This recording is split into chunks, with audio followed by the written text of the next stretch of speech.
Assalamualaikum warahmatullahi wabarakatuh. Waalaikumsalam warahmatullahi wabarakatuh. Selamat pagi, menjelang siang, teman-teman semua. Sebelumnya aku mau ngucapin terima kasih sama kalian udah nyempetin hadir ke kegiatan konseling kelompok kita kali ini. Ini udah nyaman belum nih dulu Kak? Udah. Oke. Sebelum kita mulai kegiatan konseling kelompok ini, ada baiknya kita berdoa dulu. Doanya aku pimpin aja ya. Sebelum memulai kegiatan ini, lebih baik kita berdoa dulu agar kegiatan konseling kelompok kita berjalan dengan lancar dan mendapatkan manfaatnya. Berdoa dimulai.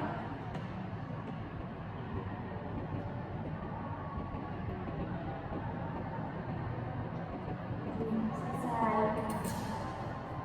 Oke. Ngomong-ngomong, kalian datang ke sini tanpa paksaan atau datang sendiri nih? Datang sendiri kata Boleh satu nggak tanya? boleh. Ini dulu ya dari sebelah kanan aku ya. Kemarin nggak? Nanti aja.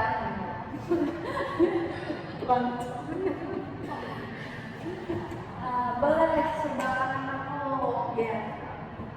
Datang ke sini itu dari mana sih taunya? Masih dari internet ya kak? Oh, dari internet. Iya, karena lagi scroll gitu kok ada ini kayak ini kelompok. Terus penasaran nih, ya. Paling tahu dari internet sih kak, karena kemarin tuh sempat scroll di IG gitu terus ada kayak ini konseling kelompok gitu, jadi aku penasaran langsung ikut daftar. Oke, iya boleh. Kalau aku karena pernah lihat temen dia ikut konseling kelompok dan tadi itu seru, terus kita jadi bisa berbagi cerita. Nah dari situ aku penasaran. Nah cari tahu kan lagi ada konseling kelompok di mana, terus ada di sini. Oke. Sebelahnya Kalau aku dari dia kak. oh Dia iya. Terus kamu mau kantor kita? Iya, sangat dia kok. Oh, alhamdulillah. Kirain dipaksa sama mbaknya, enggak ya? Oke, jadi karena udah nggak ada paksaan, sebelumnya kalian ada yang udah pernah belum nih ikutin konseling kelompok? Aku pernah sih. Pernah? Iya. Tapi cuman dia udah ikut sesi aja biasanya lebih baru ini. Jadi ini kedua ya? Kedua. Kalau Kalau aku belum pernah kak, makanya aku tertarik. kalau mbaknya Belum pernah. belum pernah sama sekali, oke. Terus kan ada yang udah pernah, ada yang belum pernah, tapi udah ada yang tahu belum sih apa sih konseling kelompok itu? Aku kalau elemen saya ini belum tahu sih yang aku ikut kemarin bimbingan Oh, kelompok aja iya. ya. Jadi belum ada tahu nih konseling kelompok itu apa. Oke, jadi aku jelasin ya. Jadi konseling kelompok itu adalah proses pemberian bantuan yang dilakukan melalui diskusi oleh seorang konselor kepada beberapa individu yang tergabung dalam suatu kelompok kecil dengan mempunyai permasalahan yang sama. Nah, dan untuk menumbuhkan bantuan yang bermuara pada terselesainya masalah yang sedang dihadapi oleh segenap anggota-anggota kelompoknya. Melalui konseling kelompok ini juga memungkinkan terjadinya komunikasi antar pribadi di mana dapat bermanfaat nih untuk kita meningkatkan keterampilan komunikasi kita gitu. Terus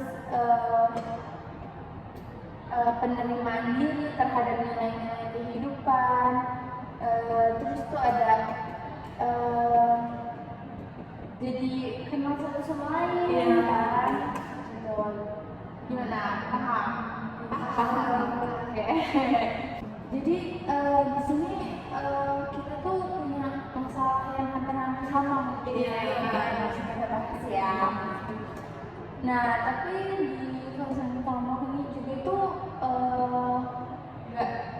nggak cuma semata-mata kita cerita aja nih permasalahan kita, tapi kita harus melaksanakan peraturan-peraturan atau asas-asas yang berlaku dalam pelaksanaan kelompok ini.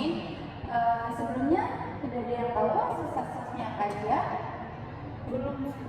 Belum, oke. Jadi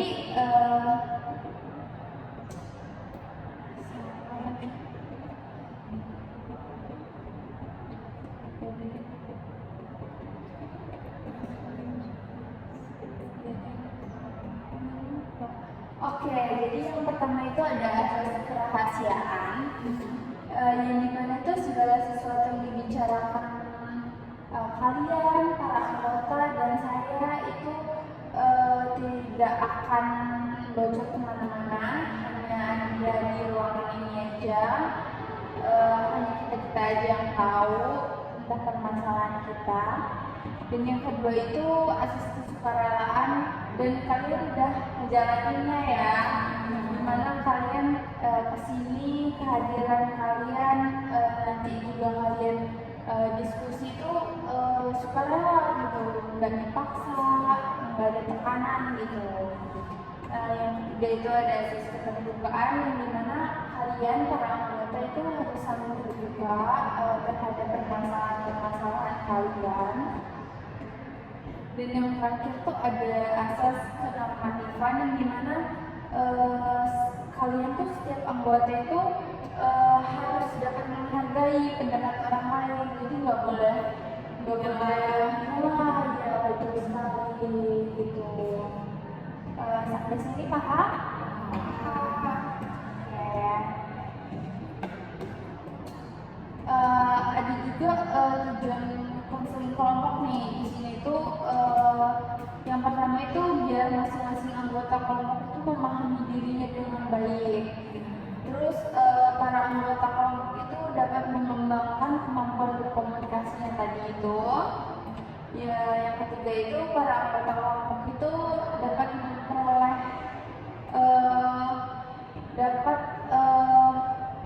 memperoleh kemampuan mengatur dirinya sendiri. Terus ada menjadi lebih peka terhadap satu sama lain. Lalu ada kalian bisa lebih berani mengungkapkan pendapat gitu. Dari asas-asas tadi, terus tujuan konseling kelompok tadi, apakah kalian setuju buat melaksanakan peraturan tersebut? Setuju. Oke. Nah, karena kita udah setuju nih sama-sama, kan kita belum kenal ya. Oke. Terima kasih. Ya. Oke. Jadi kita kenalan dulu ya.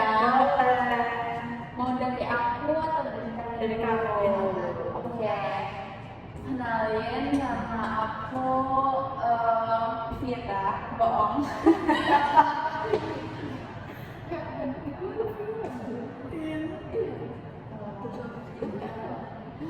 Kenalin, nama aku Anissa Vira. Halo, iya kalian baru ke KKN. Sekarang kenalan dari tadi kan aku nanya dari makanan ya, terus nanti aku.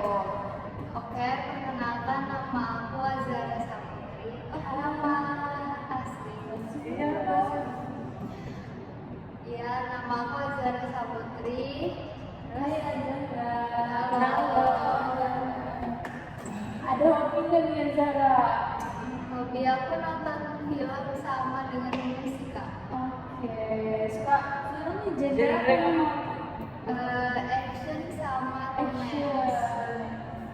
Ada enggak nih dari kalian yang suka action juga? Ada.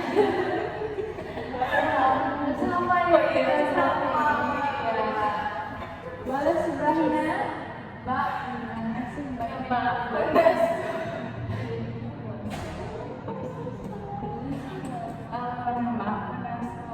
Halo Naswa, aku hobinya berolahraga. Olahraga apa? Jogging, CFD-an, jajan dong. Besok ada ajakin aku ya. Ya, sama kamu juga ya.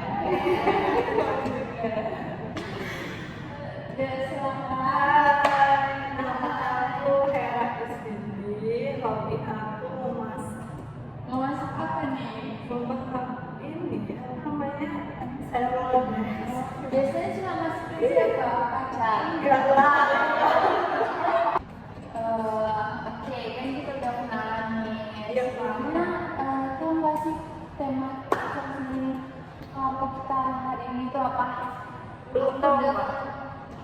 Ya, Aku dengar dari banner kakaknya itu tentang percaya diri ya kak. Iya, betul. Pasti masing-masing dari kita punya permasalahan kan? Iya. Contohnya itu pasti tentang percaya diri. Iya. Apakah kalian di sini udah pada percaya diri semua? belum tergantung tempatnya. Iya kan? Jadi kita punya permasalahan itu dan kita bakal coba menyelesaikan permasalahan kita sama-sama.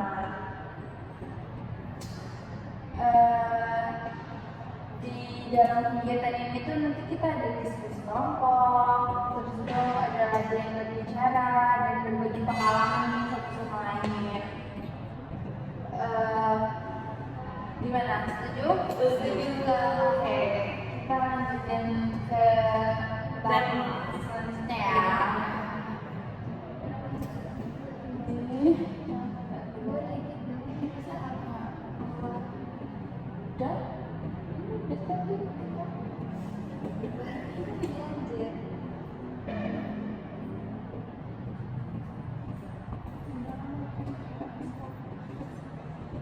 Nah, kayak yang udah aku bilang tadi, kegiatan gabungan kelompok ini kita membahas permasalahan dalam diri kita. Kayak aku mau kasih contoh nih. Misalnya aku nggak percaya diri ngobrol sama orang baru gitu.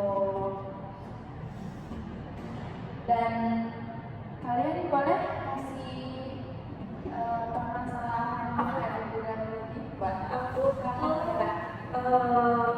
percaya diri karena dia ada pengalaman banyak. Contohnya, ya kan aku masuk kuliah nih, terima. Terus padahal kan udah seringnya kayak mungkin presentasi dari semester 1, 2, 3 itu, tapi tuh kalau tetap aja presentasi di semester ini masih kurang percaya diri. Padahal kan udah sering gitu loh latihan-latihan segala macam.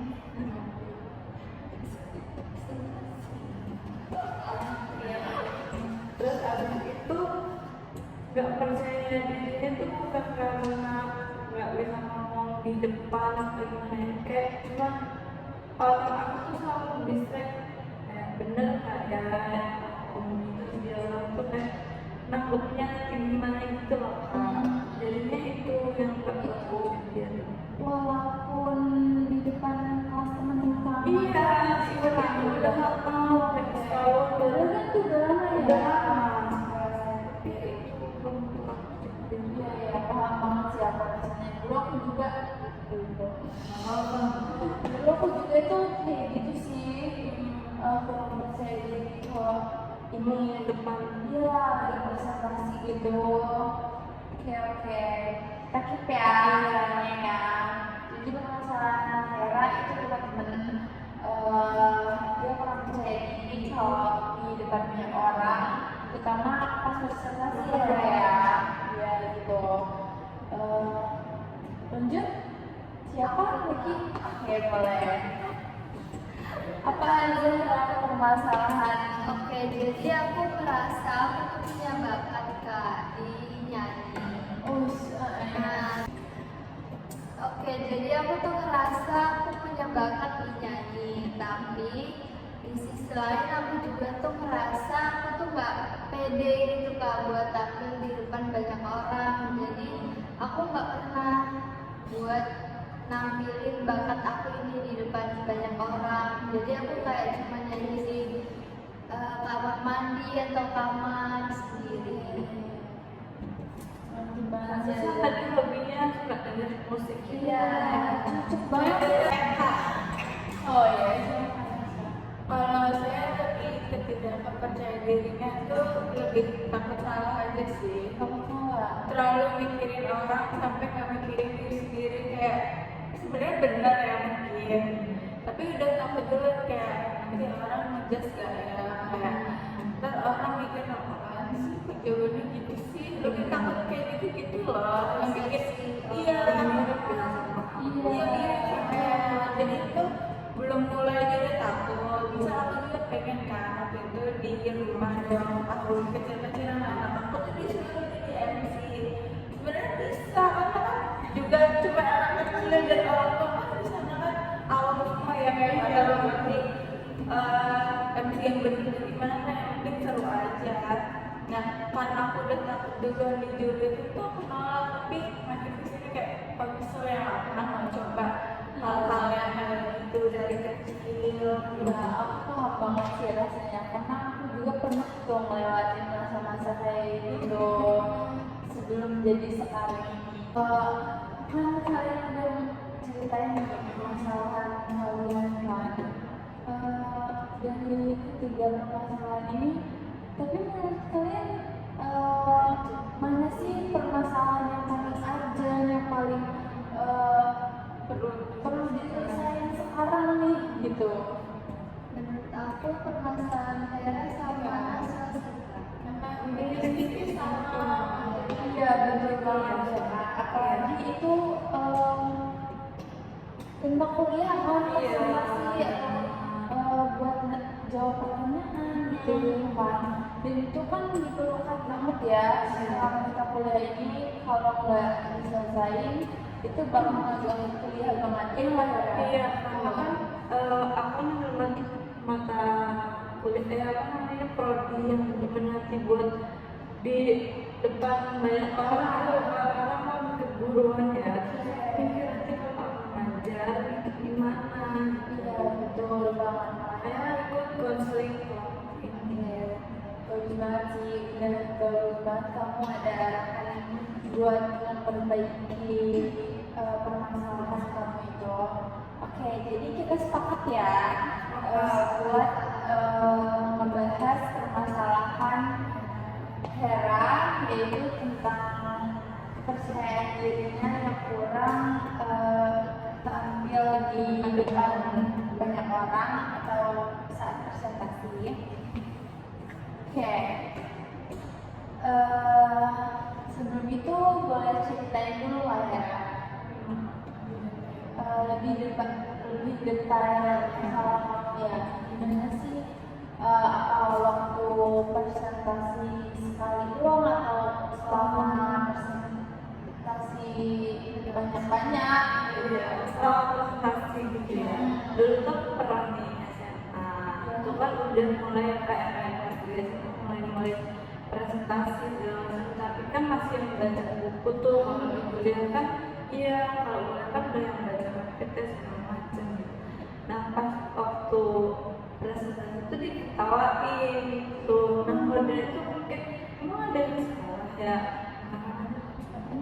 itu kan diketawain tuh pas posisi jatah aku gitu loh, pas materi yang bacain diketawain. Terus aku langsung mikir emang ada yang salah ya, ada yang aneh apa kayak mungkin penampilan aku, apa cara ngomong aku, apa jawaban aku yang salah gitu.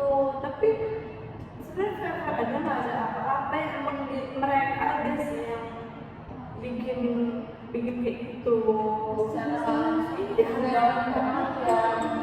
Abis dari itu sampai sekarang pun bawa-bawa loh Kak, makanya nanti ketawanya ya pas Beritanya itu yang tahunya satu orang atau kayak ramai sih sebenarnya? dia tuh teman, tapi tuh abis ketawa tuh nyalur ketawa gitu ya.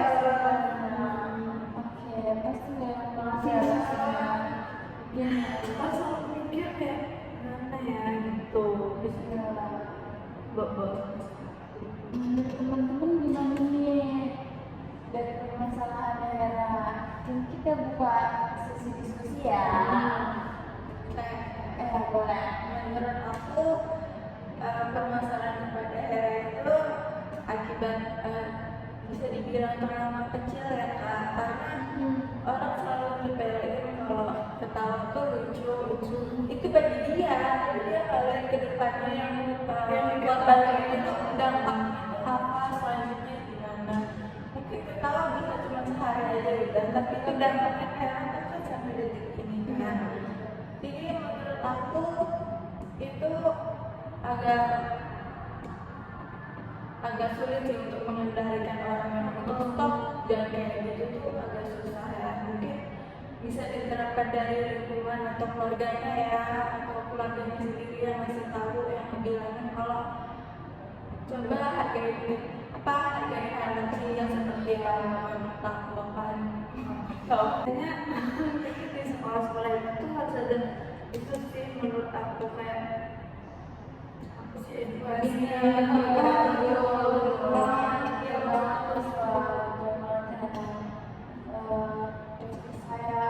kita harus, tapi sebenarnya kita nggak bisa ya kecuali dari apa keluarga dekatnya apa yang karena kita nggak bisa ngomong orang, tapi kita bisa edukasi sendiri gitu. Aku mau tanya lagi nih Kak, sebelumnya presentasi itu kamu tapi merasa kayak cemas gitu nggak? Iya, gitu juga.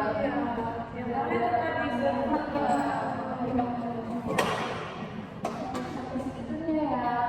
Zara gimana nih aja? Kalau menurut aku benar yang kakak bilang tadi, kan kita nggak bisa ya mengontrol omongan orang atau sikap orang kepada kita. Jadi yang kita bisa tuh cuma kontrol diri kita, pikiran kita. Jadi jangan berpikiran terus tentang jangan berpikiran kalau pikirin omongan orang tentang diri kita, kan itu belum tentu benar apa yang diomongin sama dia. Dan kalaupun diketawain juga mungkin tanamin aja di diri kita tuh mungkin bukan ngetawain kita, mungkin ngetawain orang lain gitu. Jadi kita kontrol aja diri kita. Iya benar banget, yang kan benar banget ya. Kita harus bisa kontrol diri kita sendiri gitu. Kalau bisa kita kayak bergabung gitu loh kalau misalkan nggak diada hati biarin aja, kenapa?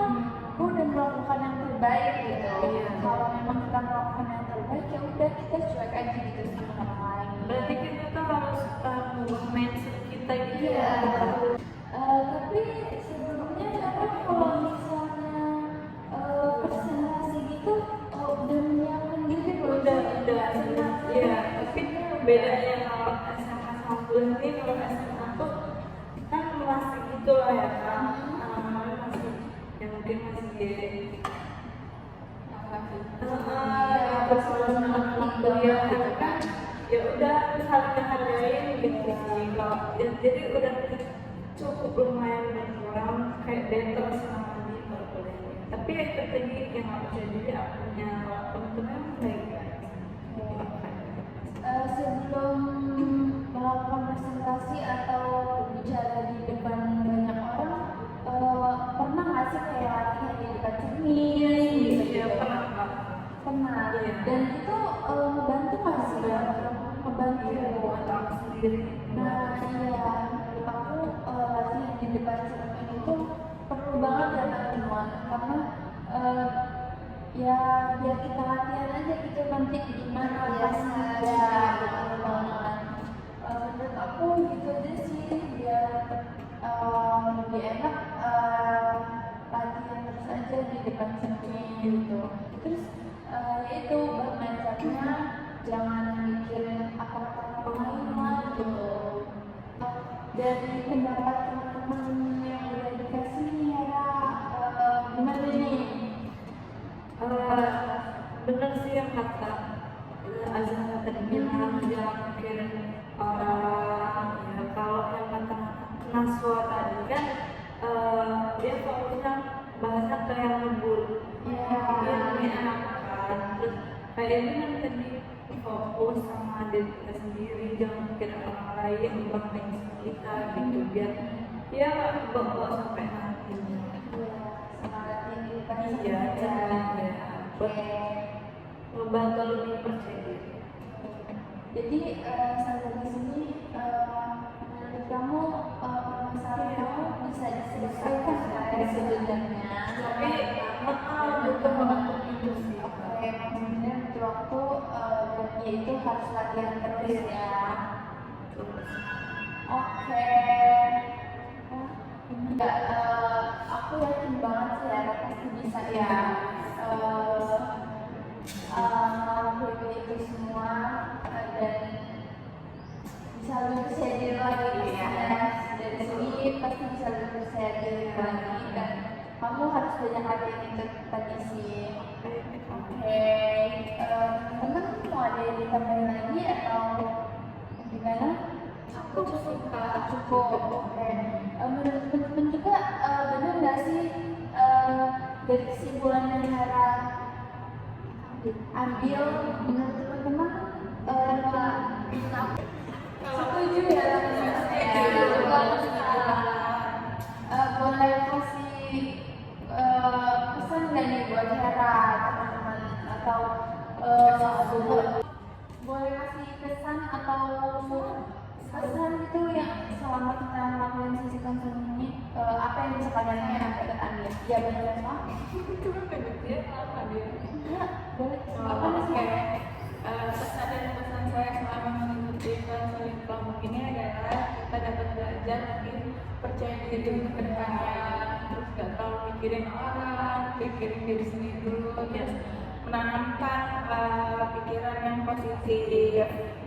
Betul. Ya, kalau aku gak jauh beda sih Kak sama Naswa tadi. Yang bisa kita, iya benar sih Kak, apa yang udah disampaikan sama Naswa tadi gak jauh beda dari situ Kak. Oke, karena kita udah selesai nih bahas semua permasalahan yang Hera hadapin tentang kepercayaan diri.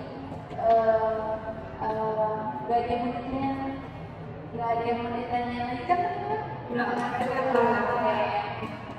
Baiklah, permasalahannya udah selesai, berarti konseling kita konseling kelompok kita juga udah selesai. Karena ini waktunya juga udah hampir 40 menit, jadi waktunya ini penutupan. Sebelum kita tutup atau mengakhiri kegiatan konseling kelompok ini, ada baiknya kita tutup lagi dengan berdoa semoga konseling kelompok ini dapat memberikan manfaat bagi kita semua. Berdoa dimulai.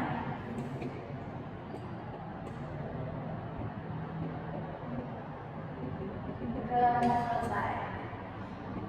Oke, kita cukupkan konseling kelompok ini. Kalau masih ada pertanyaan yang belum jelas atau masih mau ada yang ditanyakan atau untuk konseling kelompok lanjutan, nanti kita bisa melakukan sesi konseling kelompok kedua ya. Oke, terima kasih teman-teman buat partisipasinya. Semoga kita selalu percaya diri. Amin. Terima kasih teman-teman. Terima kasih guys.